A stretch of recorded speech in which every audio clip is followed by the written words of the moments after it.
The wind howled through the craggy peaks of the northern Rockies, carrying with it the scent of pine and the faint tang of snow melting in hidden crevices.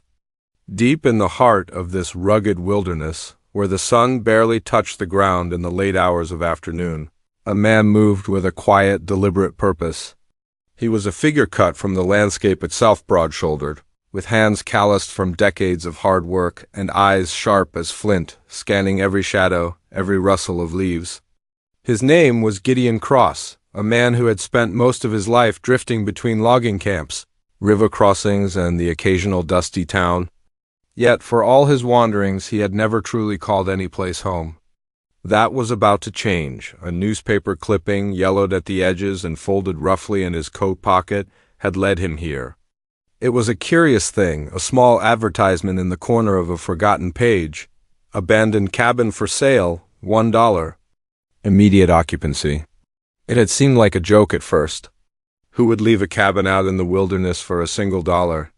And yet Gideon knew the world held stranger bargains than that, especially in these mountains where men came to vanish from the world.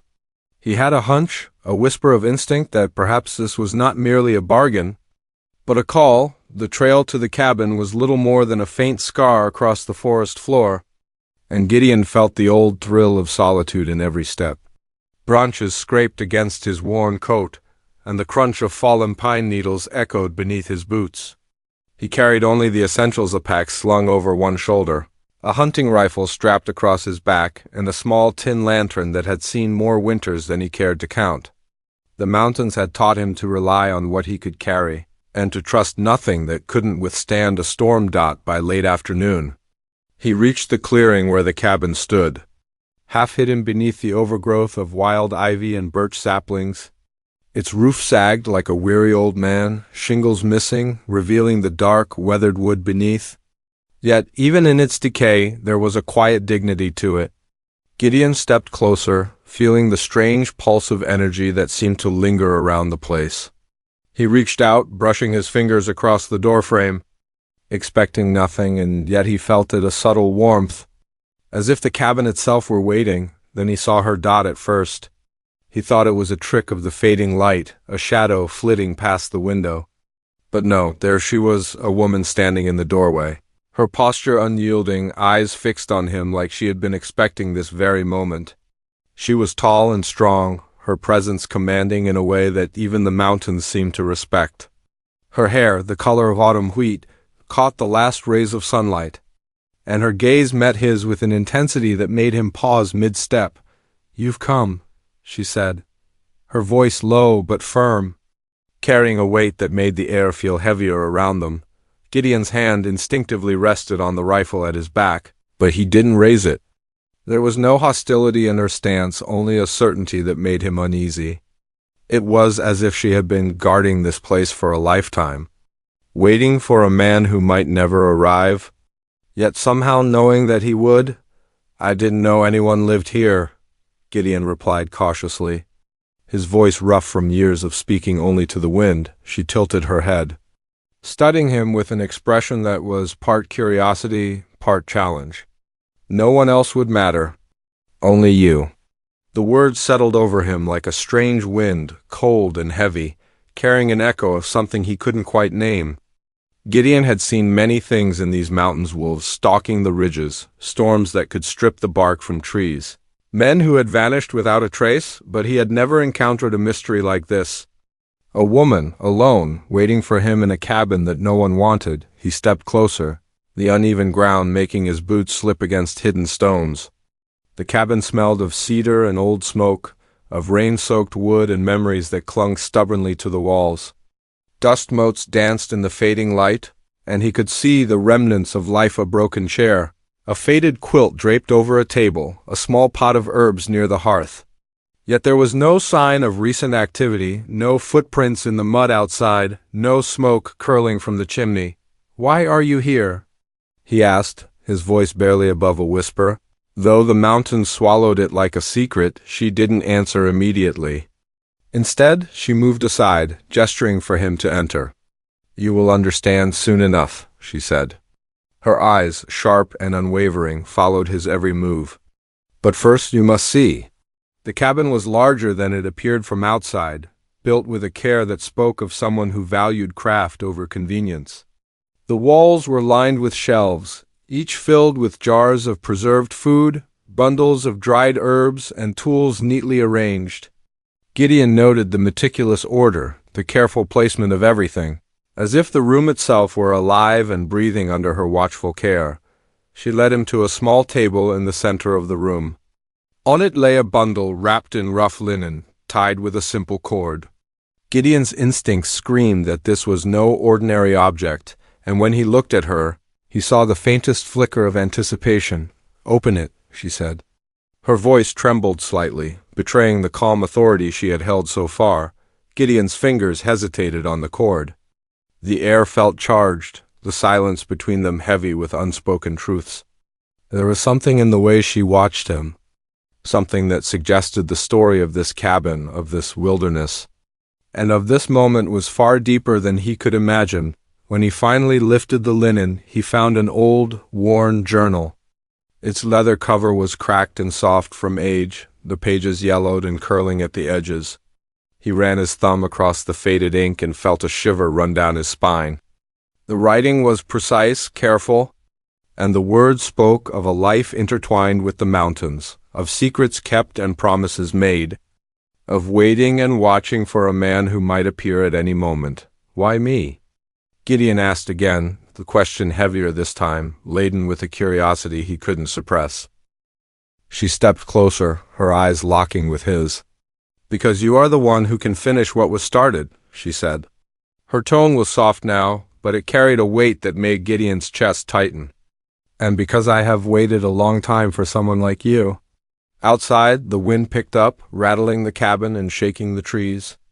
The sun dipped behind the peaks, leaving only the pale light of twilight to filter through the windows. Gideon felt a sudden urgency, a sense that the moment had arrived and yet was slipping away just as quickly. He didn't know what awaited him in this cabin, in this wilderness, or in the life that the woman seemed determined to share with him. But he knew, with a certainty that was both thrilling and terrifying, that he could never turn back. The mountains around them were silent now, save for the rustle of the pines and the distant cry of a hawk. The air smelled of rain and earth, of old wood and something more, something ancient, patient, and unyielding. Gideon looked at the woman again, and in her eyes he saw the reflection of every trail he had ever walked, every storm he had survived, and every lonely night he had endured. And he realized that whatever story had brought him here, it was only just beginning. The cabin seemed to breathe around them, its walls holding secrets that had waited decades to be revealed. Gideon lifted the journal, his hands steady now, and felt the weight of destiny pressing down like the mountains themselves. The woman's gaze never wavered, and for the first time in his life, he felt the strange pull of a future he could neither predict nor resist. Something was coming. He didn't know what, and the cabin, silent and watchful, didn't tell. But he knew he could feel it in every fiber of his being, a story waiting to unfold. A life ready to be rewritten, and a truth that had waited for him longer than he could imagine. And as the first stars began to pierce the twilight sky, Gideon realized he had crossed the threshold of something far greater than a simple, abandoned cabin. The wind whispered again through the pines, and the woman stepped closer, a hand brushing against the journal as if to claim it, or perhaps to seal it. Gideon's pulse quickened. He had no idea what lay ahead, only that the mountains, the cabin, and the woman had chosen him for a purpose he had yet to understand. And somewhere deep in the shadows of the timber and stone, something watched, waiting, and perhaps deciding the fate of the man who had come for a cabin for $1, and found a story that had been waiting for him all along. Gideon set the journal down on the table and ran a hand over the rough surface of the wood, feeling the grooves and scratches that time had left behind. The woman watched him carefully, her posture still firm, yet there was a subtle shift in her eyes, a flicker of relief, maybe even hope. She finally spoke, her voice steady but low. "My name is Marin Blackthorn. I have waited years for someone strong enough to find this place, someone who can understand what it holds." Gideon studied her, noting the way her shoulders carried both strength and the weight of solitude. "Why here? Why this cabin?" he asked. His words felt clumsy in the silence of the mountains, but he had to know. Maren gestured toward the walls, her hands sweeping over the shelves of jars, bundles of herbs, and faded photographs. Because this cabin has always been more than wood and stone. It holds memories, and it waits for the right person to awaken them. My family built it long before I was born. There are secrets buried in these wall stories that need a witness, someone who can keep them alive. The mention of family sent a ripple through Gideon's mind. He had known cabins that were abandoned because families had vanished or men had left them to rot. But this one, it felt alive, almost conscious, as though it had been waiting for him just as Maren had. "What kind of secrets?" he asked cautiously, his eyes drifting to the small bundle of linen still on the table. Maren's gaze hardened, a shadow passing over her face. "Not all secrets are safe to speak aloud. Some must be discovered in time. Some truths can't be forced." Her voice carried a warning, but also a promise, and Gideon sensed that she believed in what she was saying. Truly believed. He took a step closer to the window, looking out at the darkening mountains, letting the silence settle around them. The wind picked up again, carrying with it a faint scent of smoke and pine, mingling with something unfamiliar, something almost metallic. Gideon squinted into the twilight, thinking he saw a movement among the trees, but when he blinked, it was gone. Still, he felt the prickling of eyes on him, as though the wilderness itself were watching. Waiting to see what he would do next, Maren stepped beside him, her hand brushing against his arm, not in comfort but as a tether. "This place has drawn people before," she said softly. "Men and women who tried to uncover what should have remained hidden. Most never returned. Some came close, but they didn't understand. You might have the patience for it." Gideon turned to her, frowning. "What are you saying? That this cabin, it's dangerous?" She didn't answer immediately. Instead, she moved to the hearth and lifted a small iron kettle, shaking it slightly. The clinking of something inside drew his attention. When she set it back down, she opened the lid, revealing a collection of small, carved stones, each marked with strange symbols. "These are remnants of what came before," she said quietly. "People left their marks here, hoping someone would continue their work, someone who could carry their story forward. This cabin, it remembers them, and it tests those who enter." Gideon felt a chill run down his spine. He had wandered enough of the wilderness to know that some places were not meant for casual exploration, that the earth itself could hold grudges, memories, and warnings. He had never encountered anything quite like this, though, an abandoned cabin that seemed alive, waiting with intent. "Why me?" he asked again, his voice barely a whisper. The question had been lodged in his mind since the moment he had seen her. Maren's eyes softened, and she finally allowed a faint smile to touch her lips. "Because the mountains brought you here, and because you have the strength to face what comes next. I have waited for decades, Gideon. Not in hope, not in despair, but in certainty. I knew that one day you would come." He shook his head slightly, struggling to process her words. "I don't understand. How could you know?" "I can't explain it in words," she said, her gaze drifting to the window as if watching something beyond the horizon. "It's in the bloodlines, in the mountains themselves. Some people are drawn to certain places, and some places only reveal themselves to those who belong. This cabin, it has been waiting for you." Gideon felt the weight of her words settle over him, pressing into his chest. He had lived his life on instinct, trusting his hands, his eyes, and his judgment. But this felt different. It felt as though the land, the cabin, and Maren herself had conspired to bring him to this moment. He looked around the cabin again, taking in the shelves, the quilt, the herbs, the strange bundle of linen. Something about the simplicity of the room contrasted with the sense of urgency that pulsed through it. It was as if the cabin were holding its breath, waiting for him to decide what to do next. Maren's voice broke through his thoughts. "There is a room upstairs. You should see it. It is where the past speaks loudest." Gideon hesitated at the foot of the narrow staircase. The wood creaked under his weight, each step sounding louder than it should have. At the top, the room opened into a small loft, barely more than an attic. The air was heavy with dust and the faint scent of old pine. Against the far wall he saw a large chest, its surface scarred and worn. Symbols similar to the stones on the table were etched along its edges, faded but unmistakable. Maren followed him, standing silently at the doorway. "Everything you need to understand is in there," she said. "But you must be careful. Some things, once seen, cannot be unseen. Some truths change the way you see the world." Gideon's hand hovered over the chest.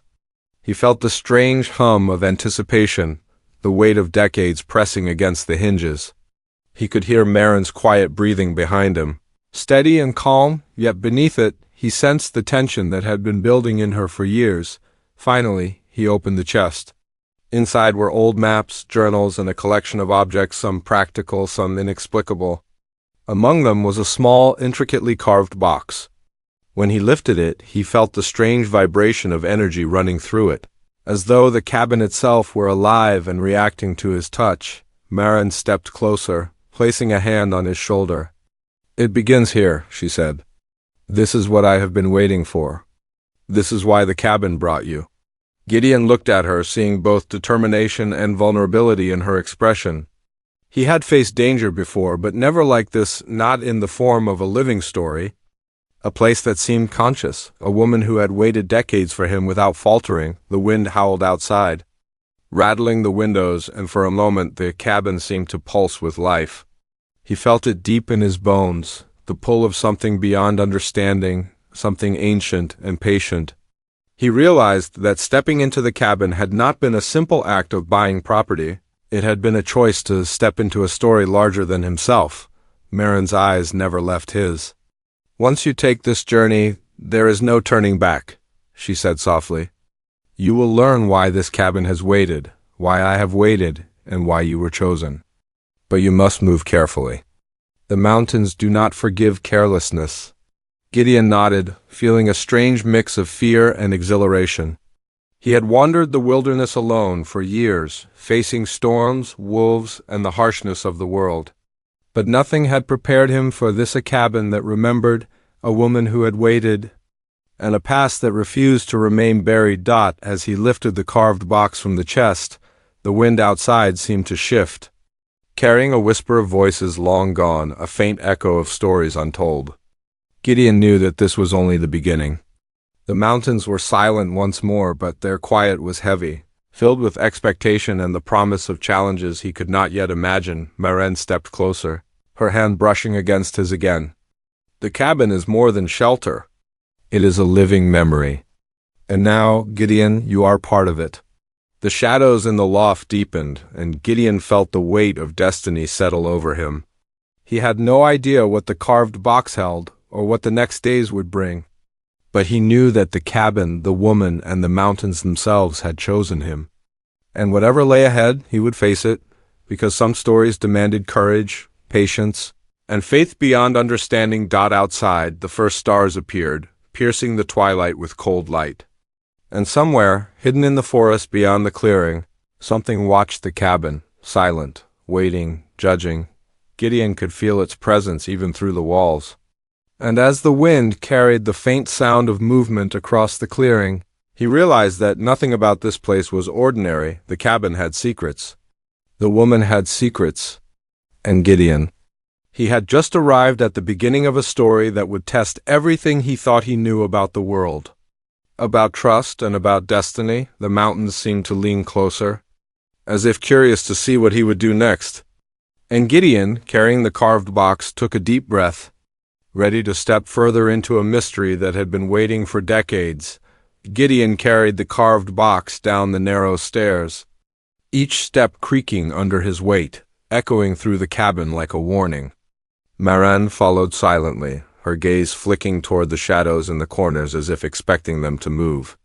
Outside, the mountains had grown darker, the wind whipping through the trees with a sudden ferocity, rattling the cabin like it might tear it from the earth. Gideon felt the pulse of the place, a strange rhythm that seemed to match his own heartbeat. He had survived blizzards and storms, wolves and treacherous cliffs.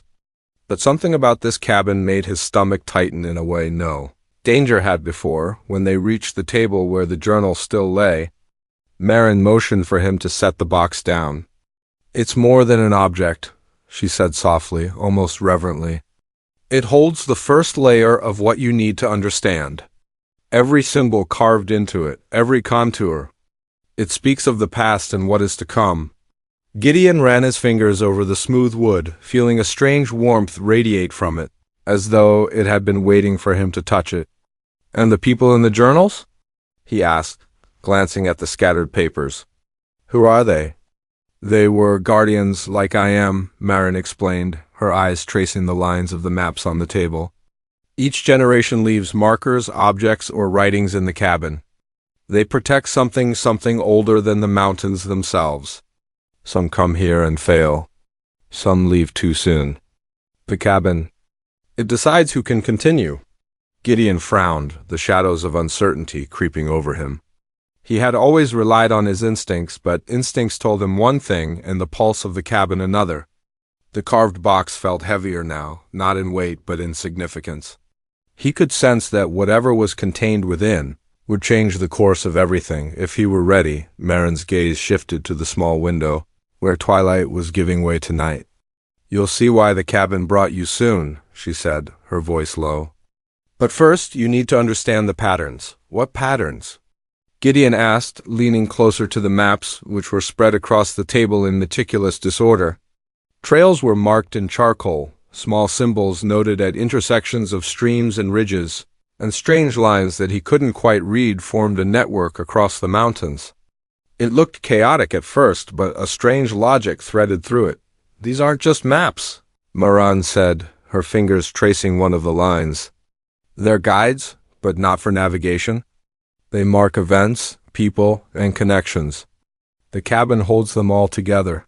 Gideon's eyes narrowed. "Events? Connections?" Marin hesitated, her jaw tightening. "The cabin remembers those who passed through these mountains. Those who failed, those who succeeded, and those who were taken," her voice dropped. "Not by men, not by storms, but by something older, something alive within these woods." Gideon felt the wind shift outside, as though the mountains themselves had turned to listen. He swallowed hard. He had faced nature in its rawest forms before, but the weight of something unseen, deliberate, and possibly sentient pressed in around him. "Taken?" He echoed. "Yes," she said, her voice barely above a whisper. "Sometimes the mountains call people and they vanish. The cabin has records, fragments left behind for the next to see. You are the next." He stepped back, uneasy but also captivated. "Why me?" he asked again, though he knew the answer might not be simple. Marin's face was calm, but her eyes held something he could not place in urgency that pulled at him. "Because you have walked paths most cannot," she said. "You've survived the wilds, the storms, the solitude. You can read the land, listen to it, and survive what comes. And because I have waited long enough for the right person, someone with the strength to face the cabin's truth." Gideon's hand lingered over the carved box. He could feel the faint hum again, like a heartbeat beneath his fingertips. He opened it slowly, revealing an intricate set of tools, small knives, a compass that bore unusual markings, and a crystal that seemed to catch the moonlight even in the dim cabin. Each item seemed deliberate, purposeful. Marin leaned closer. "Each tool has a role. They are not ordinary. They will guide you, protect you, and test you. But they cannot decide for you. You must be willing to take the risks." The wind rattled the cabin once more, and a faint sound reached them from the trees outside, something deliberate, moving closer but staying just beyond sight. Gideon's instincts told him to step outside, rifle ready, but the pull of the cabin anchored him inside. The carved box felt heavier, as though it demanded his attention, and he realized that whatever was out there, whatever had been watching, it was waiting for him to act first. Marin's voice broke his thoughts. "There is more to the story than the cabin or even me. There is a network, a line of guardians stretching back decades. They left messages, warnings, and objects, but the line is breaking. That is why the cabin called you. You are the one who can restore it. Or fail entirely. Gideon's mind raced. A network? Guardians? Messages left over decades? His life had been one of wandering, never settling, never expecting anything but solitude. And now he was being asked to take part in something vast. Unseen and dangerous, he looked to Maran, seeing the weight of her years in the mountains, the loneliness and determination that had shaped her into a keeper of this strange legacy. What happens if I fail? He asked, the question tight in his chest. Marin's gaze darkened. Then the cabin will continue to wait. Others will come and some will vanish. The network will fray further, and the mountains will reclaim the story. But I have faith in you. That is why you are here. Gideon leaned back, exhaling slowly. The tension in the cabin was almost tangible, a living force pressing in from all sides. The maps, the carved box, the journal, all threads of a story he could barely begin to understand. And yet there was a pull, a sense that this was where he was meant to be, at the edge of something larger than any mountain he had ever climbed. Marin's eyes shifted toward the far corner, where a narrow staircase led downward into darkness. There is more, she said quietly. A cellar beneath the cabin, older than the cabin itself. That is where the heart of it waits. You will see why the cabin chose you there. But the descent is not without risk. Once you step inside, there is no turning back until you uncover its secrets. Gideon's pulse quickened. He had faced wild rivers, treacherous cliffs, and blizzards that could strip skin from bone.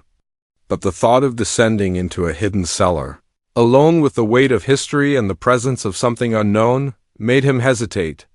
The wind howled outside again, rattling the cabin like a living thing, and he felt that whatever was waiting in the cellar could sense him, could feel his approach. Marin placed a steadying hand on his arm. You are ready, she said. But remember, the cabin watches. Every choice you make, every hesitation, every step, none of it is wasted. And some of it will change you forever. Gideon looked at her, then at the carved box in his hands. The items inside seemed almost to hum in response to the cellar below, as if guiding him. He felt the pull of destiny once more, a force he could neither ignore nor resist. He had entered the cabin seeking shelter, a simple place to call his own. But what awaited him was far more than wood and stone. Outside, the night deepened, the mountains silhouetted against a sky full of stars. Somewhere in the forest, a movement shifted, subtle but deliberate, like a predator watching its prey. Gideon could feel it, and it made his skin crawl, but also sharpened his senses. Whatever the cabin held, whatever Marin had been waiting for, it demanded courage and clarity. He stood in the center of the cabin, feeling the weight of the carved box, the journal, the maps, and the quiet intensity of Marin beside him. He knew that the descent into the cellar would mark the beginning of the real test. The mountains, the cabin, and the woman who had waited decades for him all held their breath. And somewhere, hidden in the shadows outside the clearing, something waited for him to make his first move. Gideon swallowed hard. He had no idea what he would find in the cellar, what secrets the cabin truly held, or what dangers lay beyond the walls of the timber-bird structure. But he knew that stepping back was no longer an option. The mountains had called. The cabin had chosen. And the story was only beginning. He took a deep breath, gripping the carved box tightly, and turned toward the narrow staircase leading into darkness. Marin followed closely, silent and vigilant. The wind continued to howl through the pines, the shadows deepened, and the mountains seemed to lean closer, as if urging him onward. The cabin's secrets waited, and Gideon was about to meet them. Gideon's boots barely made a sound as he stepped toward the narrow staircase leading to the cellar. The carved box felt impossibly heavy in his hands, though he knew it carried the tools he would need. The cabin around him seemed to pulse with a quiet intensity, as if it too were aware of the descent he was about to make. Marin followed closely behind, her eyes fixed on him, calm and unwavering. But the tension in her shoulders betrayed the stakes. The stairs were steep and uneven, each step worn by decades of feet that had long since vanished. The air grew colder as they descended, carrying a faint metallic tang and the scent of damp earth. Gideon's fingers brushed against the rough stone walls, and he felt a subtle vibration under his touch, like the heartbeat of the mountain itself. Somewhere deep in the shadows, he thought he heard a whisper, though the sound could have been nothing more than the wind curling through the roots and rocks. Beneath the cabin at the bottom, the cellar opened into a small circular chamber. Its walls were lined with shelves carved into the stone, holding objects that defied explanation. Small figurines of carved wood, jars filled with powders that glowed faintly, and papers with symbols and notes in unfamiliar script. The faint glow of the crystal in Gideon's hand cast shadows across the walls. Making the objects seem alive, Maren stepped forward, her voice steady despite the tension. Everything here has a purpose. Each item tells a story, each symbol marks a path. You will need to understand them. Quickly. Gideon nodded, though his mind raced. He felt the weight of centuries pressing down on him, the stories of those who had come before, and the knowledge that one wrong move could unravel everything. He carefully set the carved box on a stone pedestal in the center of the room, and the items inside seemed to respond, faintly vibrating as though acknowledging his presence. This place, Gideon whispered almost to himself, it's alive. Maren's gaze didn't leave the shelves. Not alive, but aware. It remembers everything, and it tests anyone who enters. You must pay attention to the patterns. The smallest detail matters. He stepped closer to a table covered in papers and maps. Symbols and lines formed a network that he could barely comprehend. Yet as he studied them, a pattern began to emerge, a trail of connections between people, events, and locations. It was as if the mountains themselves had left a map of experiences, a legacy for the one strong enough to read it. Suddenly, a low rumble vibrated through the chamber, making the stone beneath his boots tremble. Gideon looked at Maren, alarm flashing in his eyes. She didn't move, only gestured for him to remain calm. It tests you, she said softly. Do not panic, focus. The air grew colder still, and the faint glow of the crystal brightened, casting long, moving shadows along the walls. The objects on the shelves seemed to shift subtly, though Gideon could not tell if it was imagination or something more. He took a deep breath, trying to center himself, but the weight of expectation pressed on him like a living thing. Maren stepped closer, placing her hand briefly on his shoulder. The cabin will ask questions, Gideon. It will force you to confront fears you didn't know you had. Some of what you will see may frighten you. Some may tempt you. Stay focused. He nodded again, though his pulse raced. He had faced storms, wolves, and life-threatening trails. Yet nothing had prepared him for this, the sense of being watched, judged, and tested by a place that seemed both ancient and intelligent. Then the first test came. A soft glow appeared at the far end of the chamber, forming the shape of a door in the stone wall, though there had been none before. Gideon felt a chill crawl over his spine. The door pulsed faintly, like it had a heartbeat. Maren's eyes were fixed on it. It shows the path forward, she said. But you must choose carefully. Not everything revealed is truth. Some are traps, illusions meant to test resolve. Gideon approached slowly, every step deliberate. As he neared, the door shimmered and shifted, revealing fleeting images, faces he recognized from the journal, landscapes he had only glimpsed in maps, moments from his own past that seemed impossibly clear. A chill ran through him. The cabin was reaching into his memory, pulling fragments of his life into the present to see how he would respond. Maren's voice was steady beside him. It will show you everything that binds the cabin and its guardians. But focus only on the signs that matter, the rest. Ignore. He closed his eyes for a moment, forcing himself to breathe, and then opened them again. The images on the door shifted, showing a trail of symbols identical to those on the maps and stones. It felt like a puzzle, one that had waited for him to arrive, and he sensed that failure to solve it could be dangerous. Take the tools from the box, Maren instructed. They will help you navigate what is coming. Use them wisely. The cabin will not forgive recklessness. Gideon reached into the box, taking the compass, the knives, and the crystal. Each felt alive in his hands, resonating with the pulse of the chamber. He turned the compass, and the needle spun wildly before settling on a direction toward the glowing door. The crystal in his other hand vibrated in rhythm with the compass, confirming that he was on the right path. As he stepped closer, the air thickened and the shadows seemed to move independently, closing in and retreating, testing his focus and courage. Images flickered across the walls: wolves, storms, men lost to the mountains.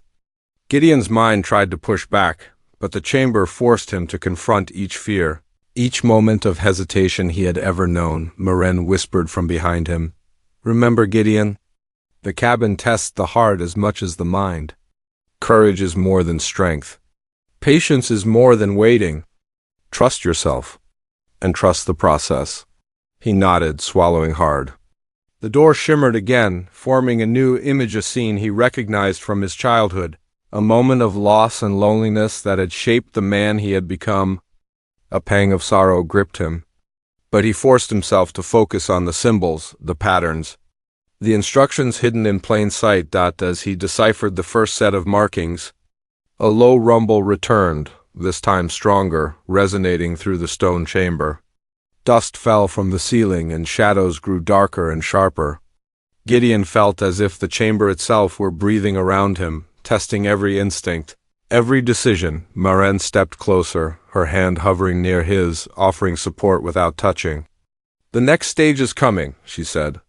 "You may feel fear, doubt, even the pull to turn back. Do not yield. Not now." The crystal in his hand pulsed brighter, illuminating a path across the stone floor lined with symbols.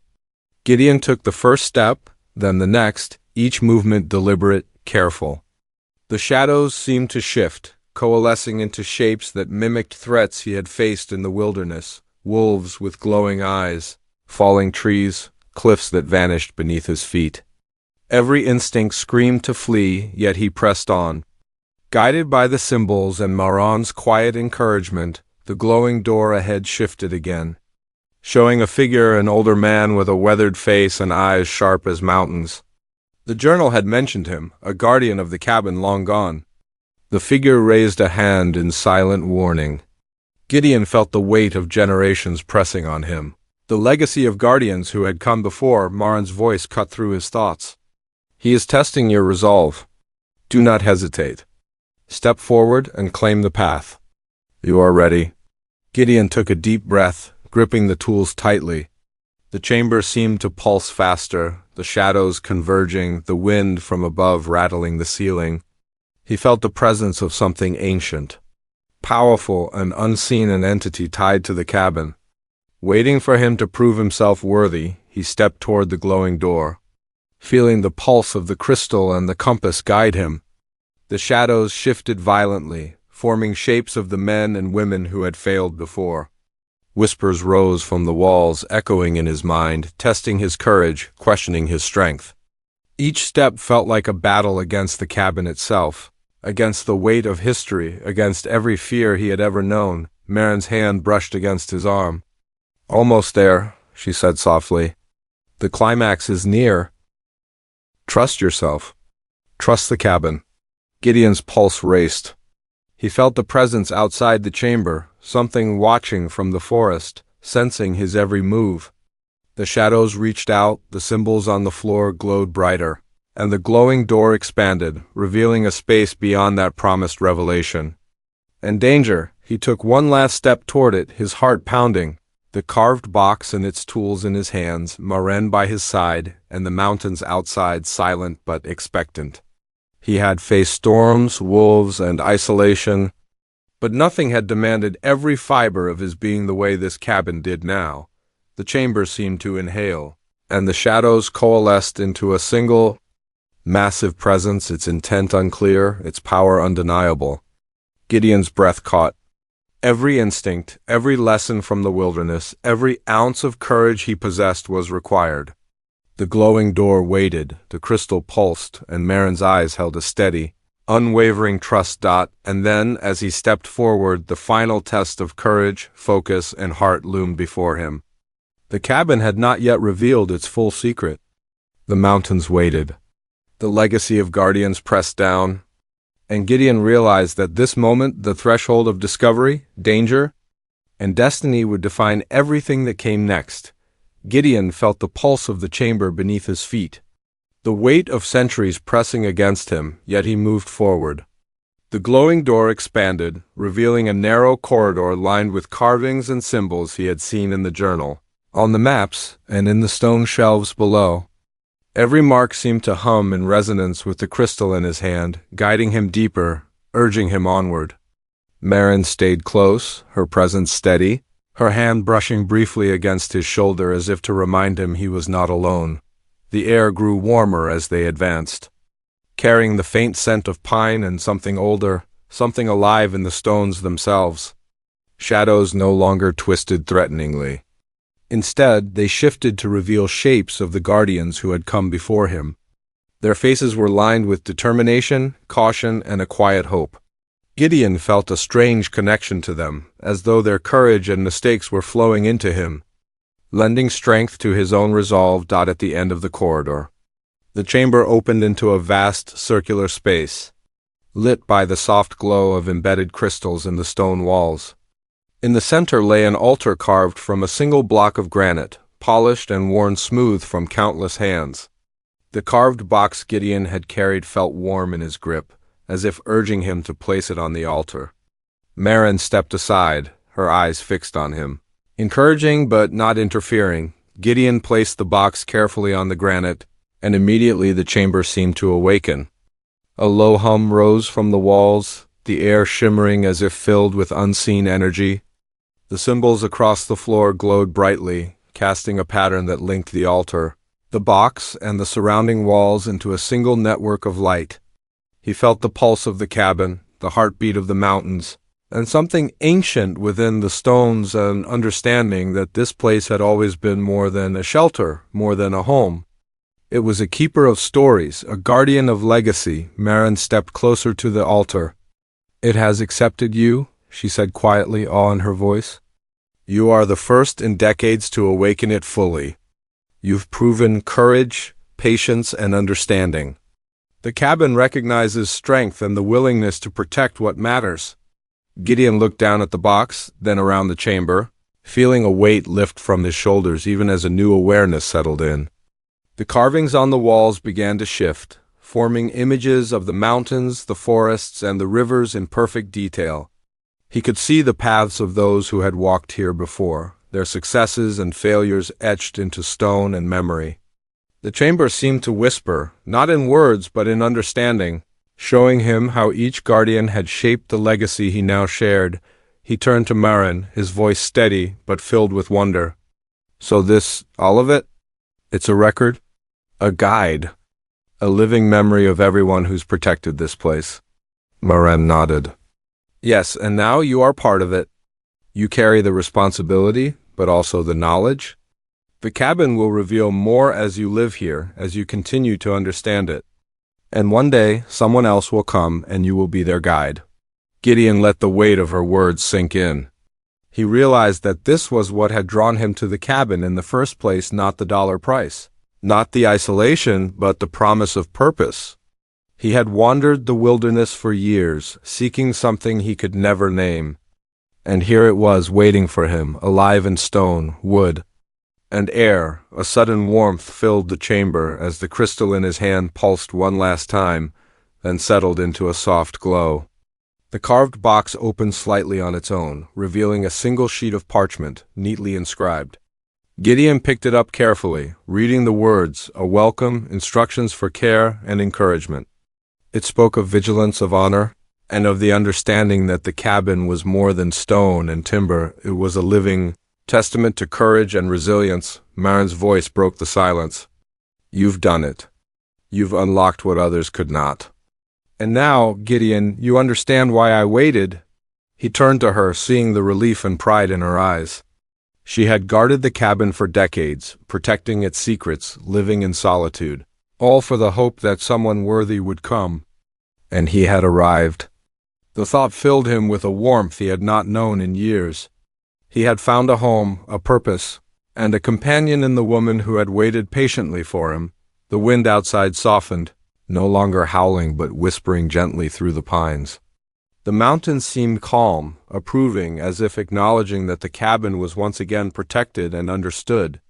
Gideon and Maren stepped outside together, taking in the sweeping view of the valley below, the forest stretching endlessly, and the peaks catching the last light of the sun. Maren reached for his hand, a simple gesture that carried decades of longing, patience, and hope. "We can rebuild what was lost," she said softly. "Not just the cabin, but the network of guardians. You and I can make sure the legacy continues." Gideon squeezed her hand. "We'll do it together," he said, feeling a sense of belonging he had never known.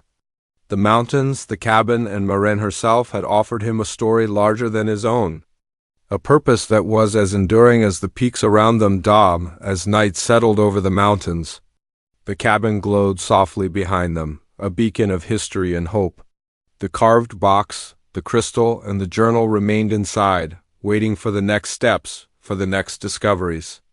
But for now, Gideon and Maren stood side by side, knowing that they had faced the trials of the cabin, honored the legacy of those who came before, and stepped into a future filled with possibility. The wind carried a gentle rustle through the trees, a sound that felt like a blessing. The cabin had been tested, and so had they. And though the mountains still held mysteries, shadows, and secrets, the moment was theirs.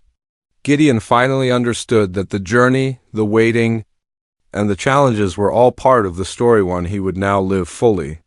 With purpose and partnership, Maren smiled at him, her eyes reflecting the stars beginning to pierce the sky. "This is just the beginning," she said. "But it feels like home now, doesn't it?" Gideon looked at the cabin, the mountains, and the vast wilderness surrounding them, and for the first time in his life he felt completely at peace. "It does," he said, his voice steady and sure. "It really does." Together they walked toward the cabin, ready to step inside, ready to continue the legacy, and ready to face whatever mysteries the mountains might still hold. The past had been honored, the present was theirs, and the future, though uncertain, was full of promise. And in the quiet, powerful stillness of the mountains, Gideon realized that he had finally found what he had been searching for all along: a home, a purpose, and a life that mattered. The cabin, now fully awakened and alive with history and memory, stood as a testament to resilience, patience, and the courage to step into the unknown. And in that moment, as stars sparkled above the peaks and the wind whispered gently through the trees, the story of Gideon Cross and Maren Blackthorne became part of the mountains themselves, ready to inspire the next chapter, the next guardian, and the next moment of destiny waiting in the wild. The night was quiet now, full of promise and peace. And for the first time in years, Gideon knew that he had truly arrived home.